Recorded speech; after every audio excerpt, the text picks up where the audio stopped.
जी नाजरीन, ये रावलपिंडी का एक वाक़या पेश आया जहां पर पेट्रोल ना मिलने पर नौजवान ने अनोखा एहतजाज किया।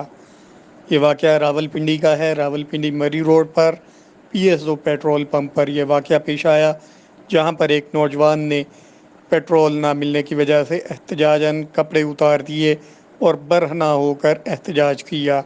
ये वाक़या रावलपिंडी मरी रोड पर लियाकत बाग के करीब पीएसओ पेट्रोल पंप का है, जहां पर एक नौजवान ने एहतजाजन कपड़े उतार दिए और अपना एहतजाज रिकॉर्ड करवाया।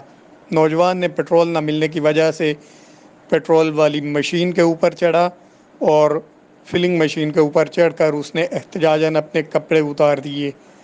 ये एहतजाज उसने पेट्रोल न मिलने की वजह से किया। ये वाक़या रावलपिंडी का है। रावलपिंडी मरी रोड पर यह वाक़या पेश आया।